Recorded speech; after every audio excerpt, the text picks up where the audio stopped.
అసెంబ్లీకి రావాలని పదే పదే కోరిన వైసీపీ సభ్యులు రావడం లేదని స్పీకర్ డాక్టర్ కోడెల శివప్రసాదరావు చెప్పారు. అసెంబ్లీలో ఓ పక్షం రాకపోవడం స్పీకర్కు తృప్తినివ్వదు కూడా అని కోడెల వివరించారు. అనర్హత వేటు వివాదాలు చాలా రాష్ట్రాల్లో ఉన్నాయంటున్న AP assembly speaker doctor Kodela శివప్రసాదరావుతో మా AP bureau chief Ramarao face to face మాట్లాడేందుకు ఆంధ్రప్రదేశ్ శాసనసభ స్పీకర్ డాక్టర్ కోడెల శివప్రసాదరావు గారు ఉన్నారు. రేపటి నుంచి అసెంబ్లీ సమావేశాలు ప్రారంభమవుతున్న దృష్ట్యా అసలు ఈ అసెంబ్లీ సమావేశాల షెడ్యూల్ ఎలా ఉండబోతుందో కూడా ఆయన్ని అడిగి తెలుసుకుందాం. సార్, ఎలా జరిగినాయి 5 సంవత్సరాల కాలంలో అసెంబ్లీ సమావేశాలు? 5 సంవత్సరాల కాలంలో ఇది 14వ అసెంబ్లీ, 13 సెషన్లు అన్నమాట. ఇప్పటికి తృప్తికరంగా జరిగింది అనుకుంటున్నాను. స్పీకర్గా నిష్పక్షపాతంగా, స్పష్టంగా నిబంధనలు, సంప్రదాయాలు పాటించి సభ నిర్వహణ జరిగింది. అనేక కారణాల వల్ల ప్రతిపక్షం కొద్ది కాలంగా అసెంబ్లీని బాయ్కాట్ చేయడం దురదృష్టం. స్పీకర్కి నిజమైన తృప్తి హౌస్లో సభ్యులందరూ ఉంటే చర్చ జరిగితేనే తృప్తి. అలాంటిది కొంత అసంతృప్తి నాకుంది, అందరూ రావడం లేదని. ప్రతి సమావేశాలకు ముందు కూడా వాళ్ళకి కబురు చేసి ఫోన్లో మాట్లాడుతుంటాను. బట్ అయినా వాళ్ళ కారణాలు పడకుండా నేను చెప్పలేను. కానీ బట్ వచ్చినటువంటి ఈ హౌస్ టైం అంతా కూడా అన్ని విధాలుగా దాదాపు ఒక్కొక్క రోజు అసెంబ్లీలో 40 మంది 50 మందిని కూడా మాట్లాడించిన సందర్భాలు ఉన్నాయి. అనేక అంశాలపైన కానీ, అదేవిధంగా మంత్రులు కానీ, లేకపోతే ముఖ్యమంత్రి గారు కానీ, లేకపోతే సభ్యులు కానీ అందరూ కూడా బాగా మాట్లాడారని చెప్పి అనుకోవాలి. అనేక అంశాలపైన, కొన్ని కొత్త విషయాలపైన కానీ, రాజకీయ అంశాలు ఉంటాయి, అందులో అభివృద్ధి అంశాలు ఉంటాయి, పేదవాళ్ళ సంక్షేమ అవసరాలు ఉంటాయి, అంశాలు కేంద్ర ప్రభుత్వ అంశాలు ఉంటాయి. అనేక అంశాలపైన బాగా మాట్లాడారని చెప్పి నాకు తృప్తుంది. అయితే అసెంబ్లీ సమావేశాల్లో ప్రధానంగా చూస్తే ఆవేశకావేశాలు చాలాసార్లు పెరిగాయి, చాలాసార్లు కంట్రోల్ కూడా చేశారు. కానీ అట్ ది సేమ్ టైం ప్రతిపక్షం దాదాపుగా 1.5 year నుంచి అసెంబ్లీని మేము రాము అని చెప్పింది. పైగా దానికి కారణం కూడా మీ మీదనే చెప్తూ ఉంది. ఇప్పుడు ఆవేశాలు అసెంబ్లీలో సహజం, పార్లమెంట్లో కానీ అసెంబ్లీలో సహజంగా ఉంటాయి. కానీ నిర్వహణలో మాత్రం నిష్పక్షపాతంగా చేశాం. మీరు రికార్డులు తీసి చూడవచ్చు, వాళ్ళు వచ్చినది నేను చూపిస్తానన్నమాట. జరిగినటువంటి అసెంబ్లీ సమయంలో ఎవరు ఎంతమంది మాట్లాడారు, ఎంతసేపు మాట్లాడారు స్పష్టంగా నేను చెప్పగలను. వాస్తవానికైతే అసెంబ్లీలో ఉన్న సభ్యుల సంఖ్య ప్రకారం పార్టీల వారీగా ఈ సభా సమయాన్ని కేటాయిస్తూ ఉంటాం. దానికి కూడా భిన్నంగా ప్రతిపక్షం మాట్లాడే వారికి ఎక్కువ మందికి అవకాశం ఇచ్చాను, ఎక్కువ టైం ఇచ్చాను. కాకపోతే వాళ్ళు అనేక కారణాలు చూపిస్తున్నారు. ఈ కారణాలు ప్రతి అసెంబ్లీలో, ప్రతి రాష్ట్రంలో ఉండే అంశాలు, కొత్త అంశాలు ఏం కావు. కానీ ఏంటంటే వాళ్ళు ఒక ఆరోపణ చేసి వెళ్ళిపోతున్నారు తప్పితే ఇది వాస్తవం కాదు. నేనైతే స్పష్టంగా ప్రతిపక్షాన్ని, ఎందుకంటే నేను ఏకగ్రీవంగా ఎన్నికైనటువంటి స్పీకర్ని, నాకు తెలుసు ఆ బాధ్యత, ఎంత నమ్మకం ఉంటే వాళ్ళు నన్ను ఏకగ్రీవంగా ఆమోదిస్తారో. కాబట్టి ఆ బాధ్యతను సక్రమంగా నెరవేర్చినప్పటికీ కూడా వాళ్ళకున్న కారణాలకి నేను బాధ్యుడు కాదు, స్పీకర్ బాధ్యుడు కాదనేది స్పష్టం. అయితే వాళ్ళు ఎవరైతే వైఎస్ఆర్ కాంగ్రెస్ తరపున గెలుపొందారో వాళ్ళని తెలుగుదేశంలో చేరి క్యాబినెట్లో మంత్రులుగా ఉన్నారు. అటువంటి వాళ్ళని డిస్క్వాలిఫై చేస్తేనే మేము వస్తామని అంటున్నారు.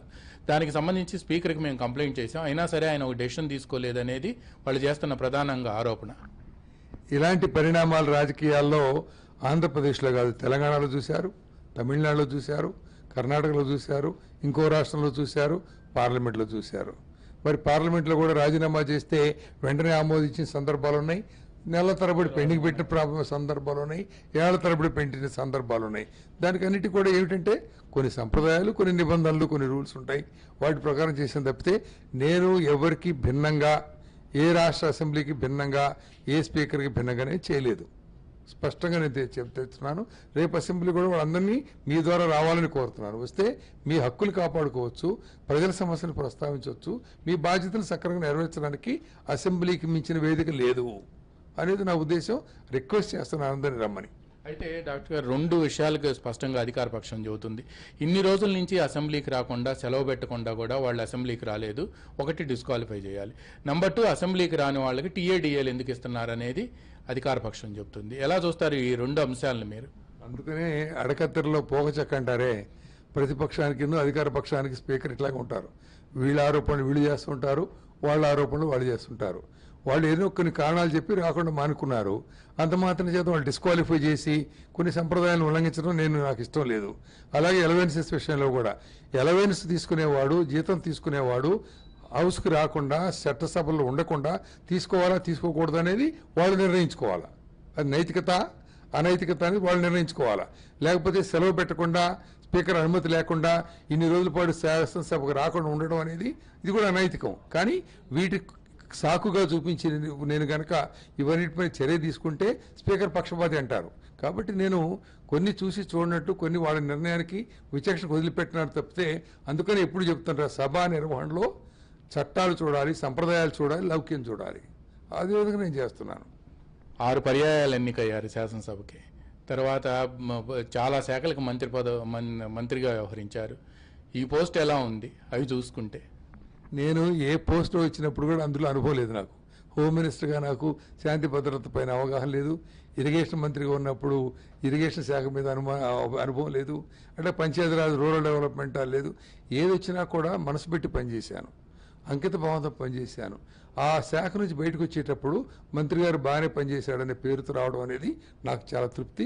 దానికి అధికారులు సహకరించారు, ముఖ్యమంత్రి సహకరించారు, అందరూ ప్రజలు సహకరించారు కాబట్టి చేయగలిగాను.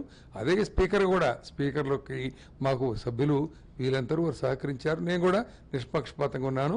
మా లెజిస్లేచర్ స్టాఫ్ కూడా బ్రహ్మాండ సహకరించారు. ప్రభుత్వంలోని అధికారులందరూ కూడా నాకు కోఆపరేట్ చేశారు. కాబట్టి సభా నిర్వహణ ఈ విధంగా చేయడం సాధ్యమైంది. కాకపోతే ఇప్పుడు కూడా జీవితాంతం గుర్తుండిపోయేది ఏంటంటే ప్రతిపక్ష సభ్యులు అకారణంగా సభని బాయ్కాట్ చేశారనే బాధ. అది లేకుండా ఉంటే బాగుండేది. అది వాళ్ళ ఇష్టం. అది మనకి కొంత అసంతృప్తి ఉండే మాట నిజం.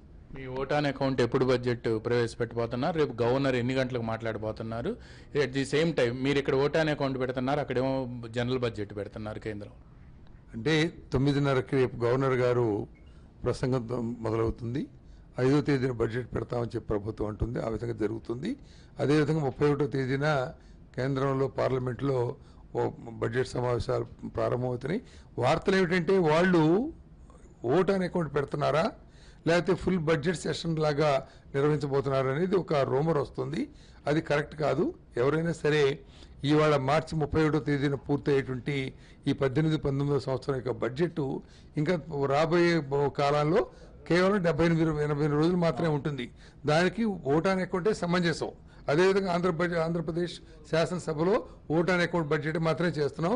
కేంద్రంలో పార్లమెంట్లో ఇట్లాంటివి కాకుండా ఓటాన్ అకౌంట్ పేరుతో ఫుల్ బడ్జెట్ పెట్టినా లేదా ఫుల్ బడ్జెట్ పెట్టినా కూడా అది రాజ్యాంగ విరుద్ధం అవుతుంది. అదేవిధంగా అనైతికం కూడా అవుతుంది. అది వాళ్ళు తెలుసుకోవాలి. అది థ్యాంక్ యూ వెరీ మచ్ అండి. ఇది దాదాపుగా ఈ 5 సంవత్సరాల కాలంలో చివరి ఓటాన్ అకౌంట్ బడ్జెట్ సమావేశాలు రేపు ఉదయం 9:30 గంటలకు ఉభయ సభలను ఉద్దేశించి రాష్ట్ర గవర్నర్ ఈఎస్ఎల్ నరసింహన్ ఉపన్యాసంతో ప్రారంభం కాబోతున్నాయి. ఈ 5 సంవత్సరాల కాలంలో కూడా ఈ సమావేశాలు తనకి పూర్తి సంతృప్తినిచ్చాయి అని చెప్పి స్పీకర్ డాక్టర్ కోడెల శివప్రసాదరావు గారు చెబుతున్నారు. వీడియో జర్నలిస్ట్ కిషోర్తో Ramarao, ABN Andhra Jyothi, AP assembly నుంచి.